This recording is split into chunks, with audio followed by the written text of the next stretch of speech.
Hey guys, it's Bree. So today we're going to be going over all of the books that I've read for October, guys. October was a really good reading month for me, only because I had so many good audiobooks. I'm not lying, the audiobooks for October this month were so good. I had more than I normally like. I at least like to have 1 to 2 audiobooks to hang me off through the month because that's how many um credits I normally have throughout the month when it comes to audiobooks, but I had so many good ones this month that I kept on reading through them like nothing else.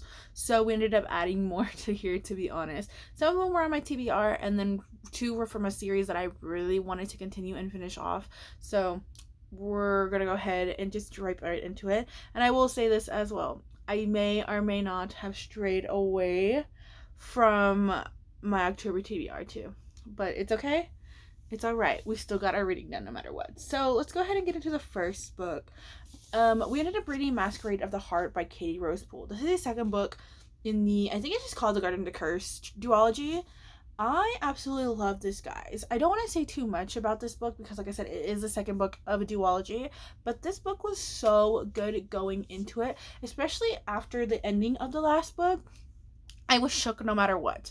There was so much going on, to be honest, and there was so much happening that I was like, what the heck?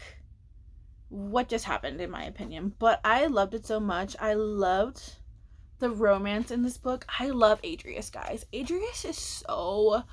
I love him so much. I hate his sister, though. His sister's a bitch, in my opinion. But I love him. I love him and Marlo together so much. And yeah, I just love this book. It was so good. I don't know, like I said, I don't want to say too much about it because it was a book in a series, but either way, like I said, I do recommend this series if you want a duology with some good kind of magical realism, and a good romance, a good mystery as well. I would go ahead and go with this one. It was so good. So the next book we ended up reading was A Multitude of Dreams by Mara Rutherford. This one was the one that I knew I wanted to read this month no matter what. So I'm like, you know what? Let me just pick it up on audio. More than likely, I will go through it on audio. And I absolutely enjoyed it, guys. So in this one, I believe it is a Edgar Allan Poe retelling of the Let me double check. It says it in here, so let me double check before I give you wrong information. I think it's The Mask of the Red Death. That's what it is in here. So you basically follow Princess Imogen, who her country is plagued by the Mohi Roja, and she has been in the castle. She's been kind of confined to the castle because her father basically is kind of crazy, to be honest, with her sisters and everything like that. Then you also follow Nico, who he is immune to the plague, and he basically lives out there doing his thing, working for his employer and stuff like that, and they end up meeting on later on in the book and stuff like that.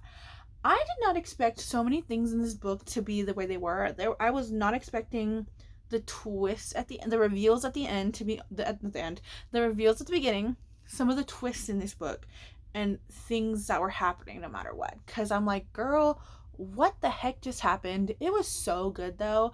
Like I said, I didn't expect the beginning to be how it was, like the first reveal, because it does not say in the synopsis what the secret is in the first couple of pages, because I'm not gonna lie, when I was reading those on audiobook I was a little bit confused, but after the reveal happens it starts to make sense a little bit more what happens. I don't want to say anything because it's a little bit of a spoiler just at the beginning, but it was so good. And I love the little romance in here as well. It was something that I was not expecting, but it was something that was so refreshing in this whole book, especially because a lot of stuff was going down. A lot of stuff was happening, death was happening, unalive people coming back to life and stuff like that. It was crazy, but it was so fun and it was so good to read. So if you want a little bit more of a like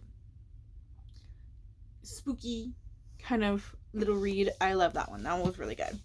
Then next we ended up reading The Second Death of Edie and Violet Bond. It is Edie. I kept saying Eddie, but it's Edie and Violet Bond by Amanda Glaze. So this one we follow Edie and Violet, who they are mediums. They are able to talk to the beyond, but they also have different powers. So Edie herself can actually go into, basically like project herself into the veil, which is basically the what's it called, between the living and the dead.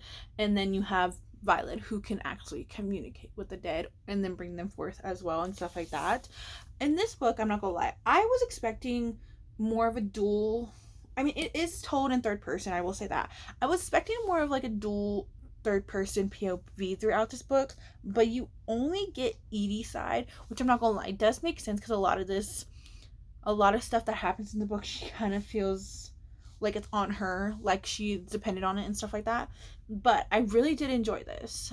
In general, you do see a lot of themes in here that I was not expecting, which I'm not gonna lie, I should have been expecting, because this is based off of 1885 Sacramento. You see a lot of fighting for women's suffrage in here as well, which was actually really interesting and really refreshing going into this book, because it's not straight up just paranormal. You get some of that stuff in there as well, and you also get so much like things about death and like all this other stuff that was really, really beautifully written.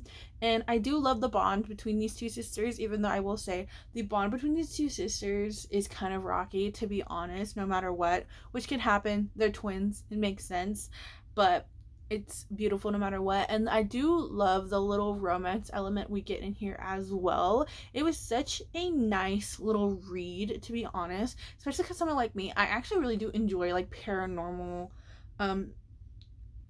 kind of base books and stuff like that, and this one was such an interesting, fun read for me, and I really did love it. And going into it, like I said, it was so good, so really do love this one.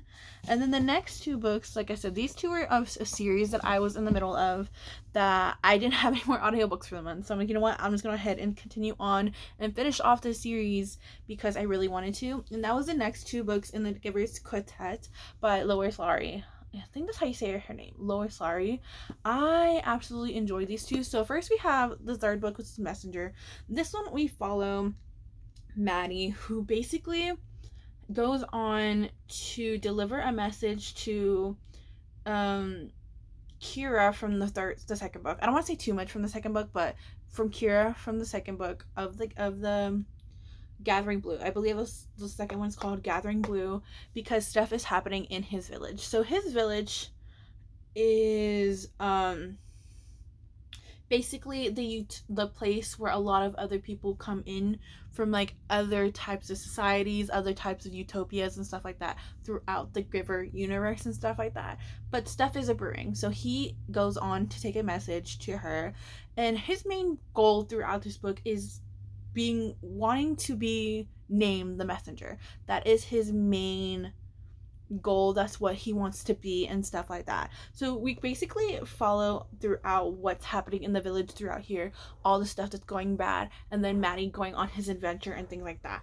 This book was so beautiful, guys. It was so good. The ending cracked my heart in two. The ending was beautiful, but it upset me so much. But it was beautiful. It was good. It was so great.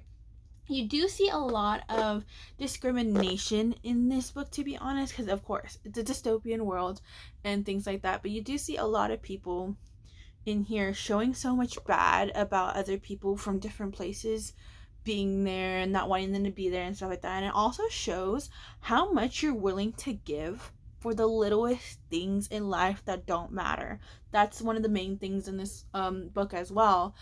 It was so beautiful. It was so good. I really did enjoy it. From there, I ended up going on to Sun, which was also really beautiful as well. This one is 3 books, basically into like 3 books kind of into the story, but it was so good. I don't want to say too much about this one because it does wrap up the series nicely from all 3 books, no matter what. It was so good. I will say there was some things in this book I wish would have come up a little bit more, to be honest, but you know what, Lois Lowry, she has to give us something, sacrifice some things in here to make it happen. But it was so good. I will say this though, the little what's it called, the little Jonas mention in here, I loved it. So I do really love that book. I love that series as well. It is such a beautiful series, and I'm so glad that I actually went on to finish it, because I will say The Giver is the one, I feel like it's one of the series that a lot of people don't realize is a series after they read the first book. just go on and finish the whole thing, guys. It is beautiful. If you can get an audio, I would suggest the audiobooks as well. Even though they are shorter books, they are shorter reads, I do enjoy the audiobooks. They were so good. Then we have all of the physical books that I had. I will say, these, like I said, I went off my TBR a lot, guys, but it's okay. It's okay. So the first one we ended up having in this pile is one that was actually a pre-order. It came out in October, so I ended up reading it because I always read these as soon as they come out because they're so easy, quick to read. That is Lore Olympus Volume 7, guys. I adore Lore Olympus so much. So I don't want to say, of course, too much about Lore Olympus because it is a volumes. I'm not gonna lie, I don't remember how many episodes of our Lore Olympus. I gotta do my research on that, but they are about, it has about a good amount of episodes per volume and stuff like that. So this is episode 153 to 179. We're not even to 200 yet, to be honest with this, but I do enjoy these. They're really cute, fun graphic novels. It is Olympus but messier no matter what. And continuing on, I'm not gonna lie, the end of this one, I'm so excited for the 8th one to come out. I believe it comes in March. It's either March or May. I don't remember exactly what month, but I know I need to get that one in my hands as soon as possible. And I need to pre-order it because I always get the Barnes & Noble edition ones because I like the cover of the Barnes & Noble edition ones compared to the original ones. So I end up ordering those all the time. So yeah, I'm really excited for the next volume. I also really do want to know recommendations for other kind of graphic novels to be reading and stuff like that, because this is only like basically the main ones I have. This and Heartbreaker are the only two like graphic novel series that I have read and I honestly really love. I will say I did barely find out, I don't know where I was living under a rock, that Under the Oak Tree, I don't remember who the writer of that is, but I don't remember what app I used to read the episodes on, but they're coming out bound into volumes, which I'm so excited for. I may or may not have ordered already. I ordered volume 1. Volume 2, I need to remember when the volume 2 comes out because I want to pre-order that one. And then there also is a novel. So I ended up getting the novel as well, but that is one I'm actually really excited to. Even though I've read a good amount of that graphic novel in general, I'm excited for those to come out. That's basically how this one was. This one I think was webtoon. Yeah, this one was a webtoon comic, and they bound it up. I love books like that are like on different types of platforms on like the internet, and they're getting bounded up. I love those. So if you have any recommendations, let me know because I do want to read more of those. Excuse me, but anyways. End up really loving this one. Then we go on to Butcher and Blackbird by Brandon Weaver, guys. This one was one that I knew I wanted to read this month no matter what, because it has been one that is kind of intimidating me, to be honest, because I heard crazy things about it, but it was such a fun read. So basically you follow Salome and Rowan, who they are both serial killers, but they're like the good type. They're no good type of serial killers, I will say this, but they're the type of people who will kill people who are trash to this world. Let's just say that. But they end up basically meeting during an interesting circumstance, I will say that. And now they have an annual competition on who kills what their target first. And it is such a fun read, guys. It was a little bit more, it is dark, but it's more of like a comedic dark, to be honest, no matter what, into this. I love so much. I love Salome. She basically is me. She's more like a homebody type of person, to be honest. She doesn't like most people. She doesn't like trusting most people in general, which makes sense. And I love Rowan. I love this man so much. And yeah, I'm not gonna lie, some of the stuff in this book I was like, what the heck did I just read? It is crazy how she read in this book, to be honest, but it was fun.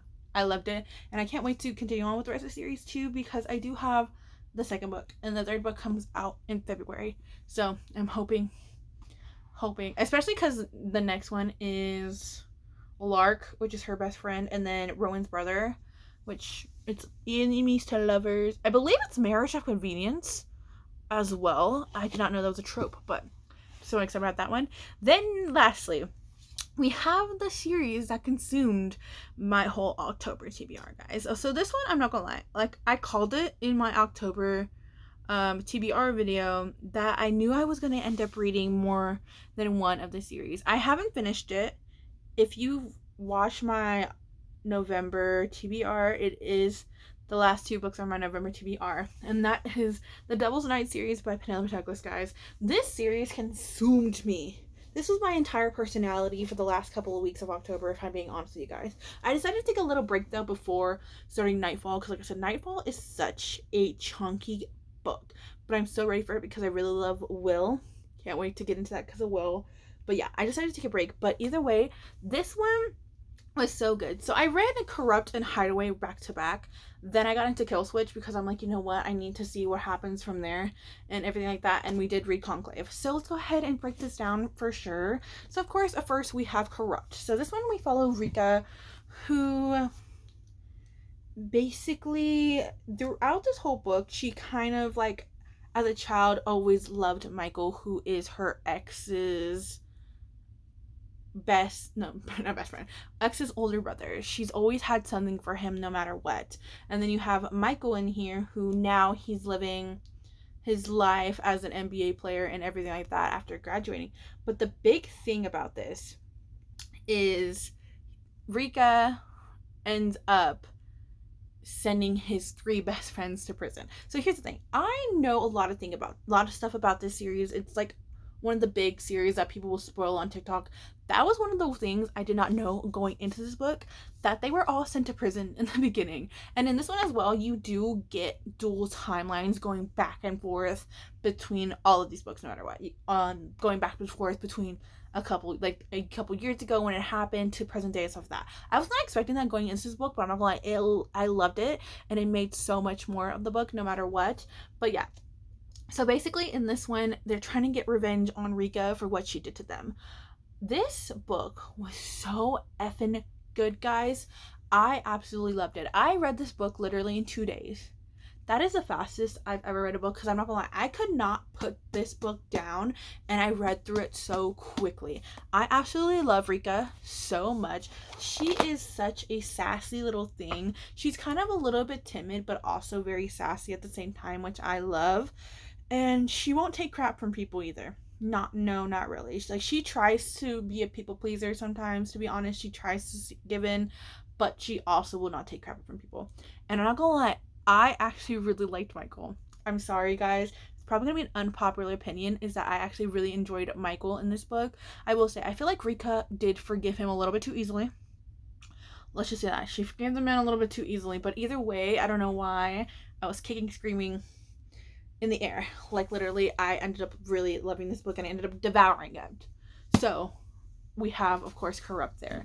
Then next we have Hideaway, which this one is Banks and Kai. You don't see Banks in the first book at all. She's not mentioned in the first book. So going into the second one, you kind of don't have any background on her really, compared to like any of the other characters in this series, because they're all mentioned in the first book.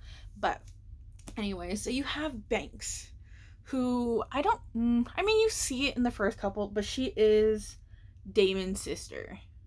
It's kind of known, to be honest, but she's not known as Damon's sister because Damon keeps her hidden no matter what. And then you have Kai, who of course is basically the level-headed one of the group. He's somebody who tries to keep the peace no matter what and all of that stuff. This man is amazing. I will say that. I effing loved this book too, guys. This book I read pretty quickly as well. I love Banks. I love Banks so much, especially with what Damon puts her through, to be honest, throughout this book. I understand, but at the same time, I'm just like, I want to punch him in the face because he is the way he is. And I absolutely love Kai too, no matter what. Even though, I'm not gonna lie, towards the end, for those last couple of chapters, to be honest, he did piss me off a little bit, but at the same time, I have to forgive the man. The man is so good. I absolutely love Kai, and I absolutely love Banks too. Like, their relationship is one of my favorites. It was so good. So I ended up loving that one. Then we have Killswitch, which this one is Damon and Winter's book. So you have Winter, she is blind. She's vision impaired from an accident she had whenever she was younger. And then, of course, you have Damon, who basically tries to make her life a living hell because he's psychotic in general. I don't want to say too much about Damon because you see a lot of him, of course, in the first 2 books, no matter what. But I will say, I hated Damon in the first 2 books, which I will say, a lot of people literally do not like Damon. excuse me, sorry. A lot of people do not like Damon in the first 2 books, which gives, of course, we understand that. Going into this book, I'm not gonna lie, I didn't start liking Damon till the last like 200 pages. I am so sorry. This is probably, I'm not gonna lie, this was probably the one that took me a little bit longer to get through, only because I was like, how is this man going to resolve his issues with her throughout this whole book? Because even then, I will say, even then, I feel like Winter forgave him a little bit too easily. But either way, I'm not gonna lie, I would have folded, because I'm not gonna lie, I understand Damon's struggles. I understand it perfectly. I understand his trauma and stuff like that. But also, things that you did cannot be overlooked, in my opinion. So you have points deducted for that. I did enjoy their romance towards the end. I did love it. I did end up really, what's it called, understanding Damon. I ended up liking Damon in the end no matter what. But still, I'm not gonna lie, he was kind of somebody I didn't end up enjoying. So I'm not gonna lie, this one probably is going to be, I don't want to say it's my least favorite of the series, which will break my heart because so many people love this book. And I love Winter too. Like, I love her so much, even though I will say she kind of made issues for herself too, which is upsetting. But either way, I enjoyed it. But is it my favorite in the series? No. But it might change later on, but that's like my opinion now, which I know is such an unpopular opinion, but either way, that's my opinion for now. And then we, of course, we read Conclave, which is the novella in between this one and the next book. So this one we have basically them, Damon and Rika, they basically, you see more, I won't say, there's a lot of stuff happening towards the end of this book. I will say this, the plot twist at the end, called it. I understood the plot twist, because I'm not gonna lie, I did not know the twist at the end until, I'm not gonna lie, I got spoiled on freaking TikTok.